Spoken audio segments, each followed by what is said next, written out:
Con el estado actual de nuestros conocimientos, no parece muy sensato seguir hablando de enfermedades. La depresión, como digo siempre, la depresión no está en tu cerebro, está en tu vida. Y hay personas que encuentran un cierto confort en el diagnóstico de enfermedad, porque eso en todo caso es lo que los médicos y el sistema sanitario ha propiciado también en los últimos 50 años.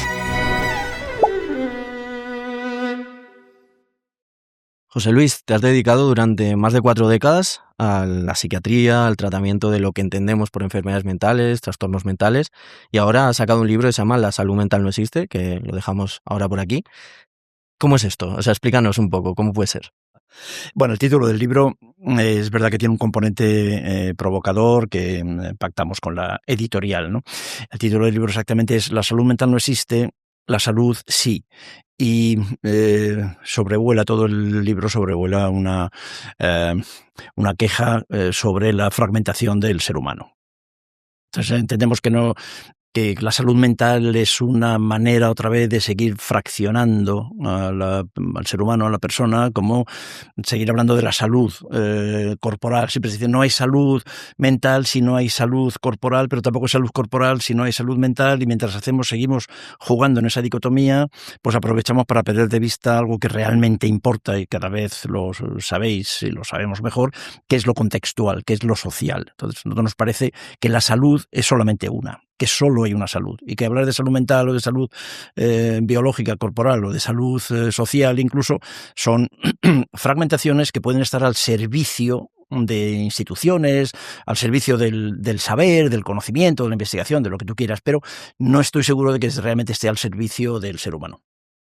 De hecho, en esos primeros capítulos, si no me equivoco, hablabas un poco del dualismo cartesiano, de esa diferenciación mente-cuerpo, y decías cosas como que dentro de la psiquiatría hay mucha gente que es muy crítica con eso, pero sin embargo se sigue rigiendo, ¿no?, por ese dualismo a la hora de intervenir.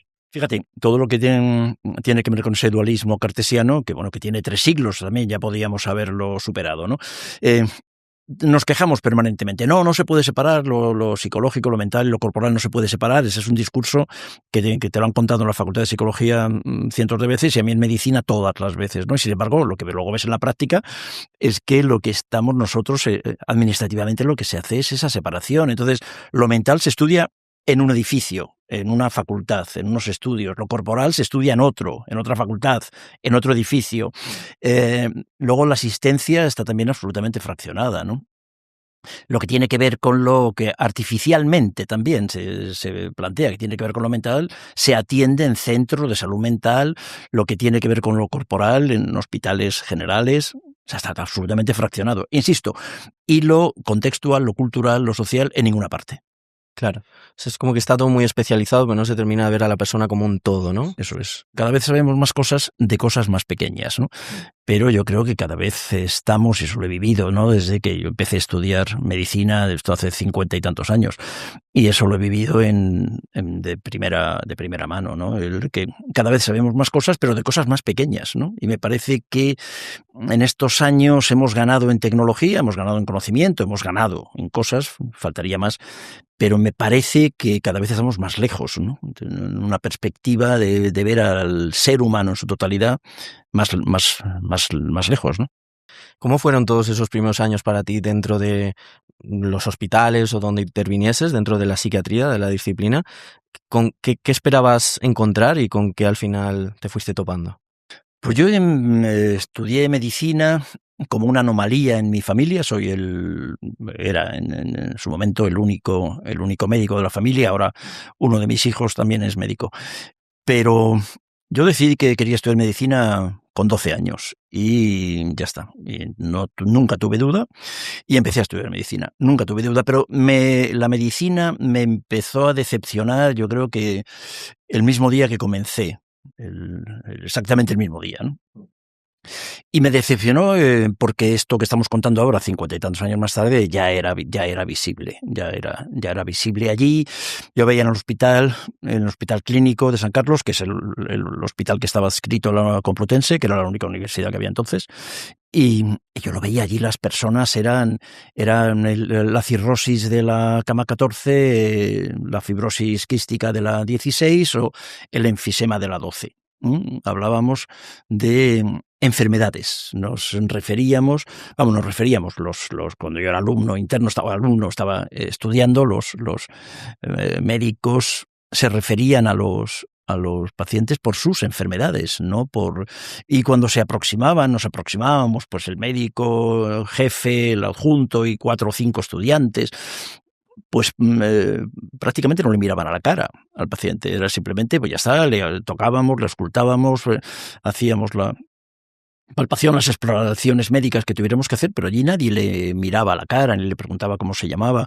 Y a mí aquello yo lo recuerdo ahora como si lo hubiese vivido hace 10 minutos, ¿no? Lo recuerdo con bastante malestar. Luego, además, como anécdota, además, en aquella época, los médicos, los jefes, los adjuntos, los jefes de sección, o sea, los médicos que nos estaban enseñando, fumaban. Fumaban en la sala de los pacientes. Las salas tenían 4 camas, si no recuerdo mal, y los médicos fumaban los pacientes, fumaban los familiares de los pacientes, fumaban los estudiantes, fumaba todo el mundo menos yo. Así que yo además pasé una carrera de medicina francamente incómoda, porque no me gustaba lo que se hacía y luego además pues es que no podía respirar. Ese no poder respirar seguramente era simbólico también, ¿no? No podía respirar lo que se hacía allí, ¿no? ¿Cómo fuiste viviendo los años donde se fueron gestando todos los primeros movimientos antipsiquiátricos o muy críticos con la psiquiatría? Te interrumpo un segundo para recordarte que si buscas ayuda psicológica online a nivel internacional, vivas donde vivas, puedes contar con nuestros servicios. Contamos con un amplio equipo de profesionales que trabajan desde el rigor científico y se apoyan en la herramienta más potente de la psicología, el análisis funcional de la conducta. Y todo ello sin descuidar el trato cercano y humano, con el objetivo de generar un espacio seguro en el que iniciar ese gran cambio que puedes estar buscando. Puedes agendar cita a través de nuestra web www.engranapsicología.es o consultar más información por WhatsApp escribiendo al +34 664 24 1938. Allí te esperamos. Pues mira, yo me fui de terminar la carrera de medicina en Madrid, me fui a estudiar psiquiatría en la Universidad de Gante, estudié psiquiatría allí, pero la psiquiatría también me defraudó desde muy pronto y de hecho yo siempre, y solo seguir haciéndolo, me presento como psicoterapeuta. Siempre me ha interesado la psicoterapia y prácticamente toda mi vida profesional ha estado dedicada a la intervención psicoterapéutica. Pues porque la psiquiatría, ya que había hace entonces, no me terminaba tampoco de entusiasmar. Así que también viví bastante de cerca todo lo que este fenómeno antipsiquiátrico, porque pues y yo tampoco era el único, pero era algo que nos tocaba a muchos muy, muy de cerca, ¿no? Tuve la suerte de contactar con un gran grupo de psiquiatras argentinos que vinieron huyendo de la dictadura. Esto es un ejemplo más de cosa muy interesante, ¿no? Cómo los fascismos, los totalitarismos difunden en este caso era el psicoanálisis, lo difunden porque, bueno, estos psiquiatras, y alguno de estos psiquiatras, recuerdo perfectamente a Eduardo Pavlovsky, sobre todo al que fue uno de mis maestros y más importantes y que recuerdo con más cariño, Hernán Kesselman. Todos estaban muy cerca de este movimiento antipsiquiátrico que en España nadie quería hablar de eso, estaba absolutamente reprimido, ¿no? Pero tuve la fortuna de conocer entonces pues, a Ronald Lyne, a Cooper, a Basaglia. Gracias, me lo mostraron estos psiquiatras argentinos, disidentes también de la psiquiatría, incluso disidentes del psicoanálisis, y muy cerca de estas corrientes antipsiquiátricas que realmente más que antipsiquiatría, yo creo que lo que se debería de llamar es una propuesta de psiquiatría social. Simplemente el elemento fundamental que ellos incluían y que es el que yo llevo intentando incluir toda mi vida, ¿no? Profesional, es lo que ahora todo el mundo habla de eso, que es lo contextual. Claro. Pero que entonces ya nos dábamos cuenta de eso, aunque fuese muy difícil incorporarlo. ¿Y crees que con los años ha ido menguando el estigma en lo que respecta a los trastornos mentales? ¿O al final sí ha menguado el estigma, pero se ha vulgarizado todo? Sí, ese estigma de hace 40 años en el que mis pacientes ocultaban que venían a mi consulta a hacer psicoterapia, eso ahora no ocurre, ahora es exactamente lo contrario. Esto de la humanidad siempre avanza así, nunca avanza en línea recta, ¿no? Siempre vamos dando bandazos de lado a lado, ¿no? del camino. Y entonces ahora yo creo que se ha banalizado demasiado. Ahora realmente Ahora todo el mundo tiene problemas de salud mental, lo cual significa que entonces nadie tiene problemas de salud mental. Por eso otra vez el título del libro, ¿no? La salud mental se ha convertido en un tema de discurso de café, en un tema de barbacoa con cuñados. O sea, no ha perdido todo su sentido, porque ahora todo el mundo tiene algún problema todo el mundo debería ir a terapia, a todo el mundo le pasa algo. Así que no, esto se perdió aquel estigma, pero ahora mismo estamos en una situación igualmente deshonesta a la hora de aproximarnos al fenómeno, ¿no? A mí también lo que me ha dado la impresión es de que sí se ha ido perdiendo el estigma en ciertos trastornos, ciertas etiquetas, pero en lo que respecta al trastorno mental grave, sobre todo en lo que respecta a la psicosis, ¿no? Ahí sigue habiendo un estigma enorme, como si fuera algo muy diferenciado al resto, que no tiene por qué siempre serlo. Estoy de acuerdo, completamente de acuerdo. Sí, eso se sigue manteniendo, lo que se sigue llamando trastorno mental grave, que vuelve a ser otra nomenclatura que nos inventamos nosotros, ¿no? Claro, que suena así como muy académico también, como si dijésemos algo muy... este tipo de diagnósticos siguen teniendo este estigma y no solo estigma, siguen teniendo una visión me parece muy inmovilista y muy derrotista. O sea, el diagnóstico de trastorno mental grave es una condena. Ya para toda tu vida. Y además, a veces lo explicitamos así, ¿no? No, esto ya sabes que esto es crónico, esto es para toda tu vida. Eso es lo que menos...